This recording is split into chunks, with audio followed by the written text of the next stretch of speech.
Life feels overwhelming sometimes. Kids, career, church, soccer practice, violin lessons, dishes, mowing the lawn.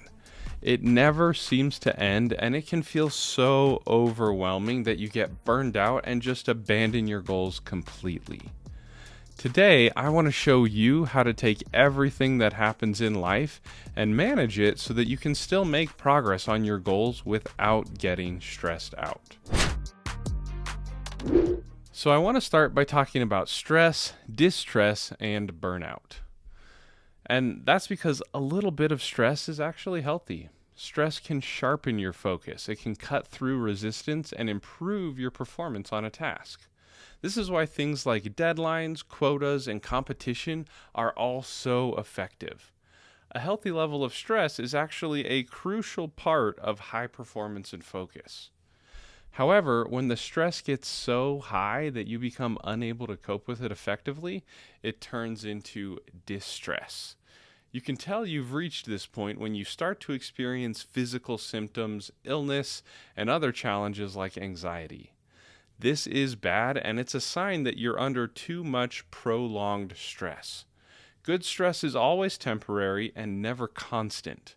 When it becomes never ending, then it quickly changes from stress to distressed, and prolonged distress leads to burnout, which is a state where you give up and disconnect because it's the only way for you to cope with the stress that you are under, to stop caring.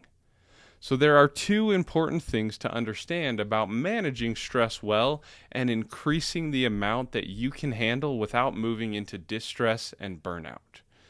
The first thing to understand is the importance of intentional recovery. Nobody can work 24 hours a day without breaking down. Our brains need oscillation. We need ups and we need downs.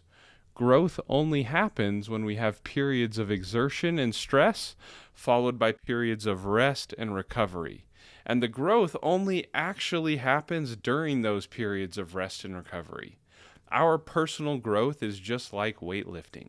When you lift weights, you put your muscles under more and more stress, which prompts them to adapt. Then, when you're resting and recovering, those muscles grow back and they adapt to become stronger. And if we don't rest and recover, then we don't actually grow. That muscle doesn't grow back, and we leave personal progress gains on the table. The second thing to understand is the importance of intentional framing. We have to control the narrative in our heads about what is going on in our lives. If you have to mow the lawn every week, and every week you sit there thinking about how much you hate mowing the lawn and how it's so hard to keep weeds out of the lawn and how much work the lawn is to take care of, then guess what? Mowing the lawn is going to stress you out. And it's going to move you into distress and procrastination pretty quickly. But if you instead reframe it as an opportunity to make your home more attractive and beautiful to come home to every day, it becomes a lot more manageable of a chore and it doesn't stress you out so much. If you have to get home from work and then run your kid to karate practice during the week and you sit around there thinking about how you're hungry and how you just want to eat, sit on the couch and relax after a day of work, what do you think is going to happen? Yeah, you're going to start to resent taking your kid to karate and your relationship with them will suffer. But if you instead reframe it and view it as an opportunity for you to talk one-on-one with that kid and find out what is going on in their life, it turns that drive into a beautiful relationship building opportunity that your kid will probably remember and treasure. So, how do you build a rest and recovery schedule, and how do you reframe events positively?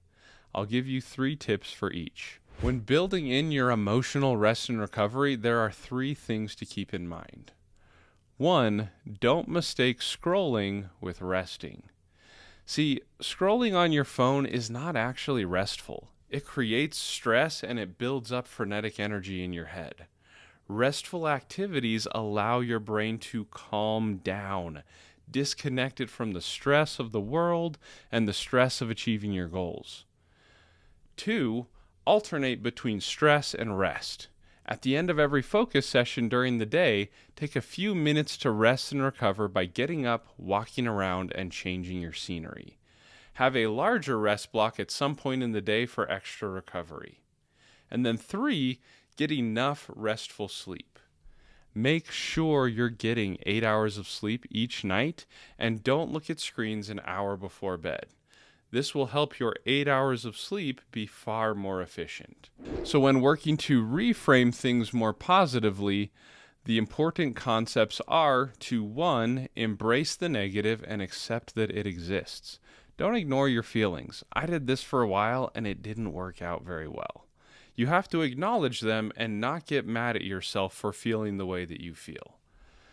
2, look for the positive. While there might be some negative aspects to something, there are also always going to be positive aspects and outcomes. Look for the positive possibilities and focus on those, and build the narrative in your head around how this activity leads to a better you and a better future. And then 3, share your discovery. Share your reframe with someone and point out the positives that you noticed about the activity. This reinforces it in your mind and it helps you build a better identity, which then makes it easier for you to do that reframe next time you're faced with that difficult task and emotion. One thing to watch out for is to not spend a lot of energy trying to reframe negative things that don't line up with your values. For some activities, it's just better to delete them or delegate them to somebody else rather than spend time reframing them and continuing to do them. However, if you must continue to do the thing and you cannot delete or delegate it, then use the reframe so that it doesn't become unbearably stressful. So leave a comment down below with the task that you need to reframe and share what you come up with on how to reframe it to be more positive. Your point of view might help somebody else with their own struggles. And if you found this video helpful, leave a like on the video and subscribe to the channel.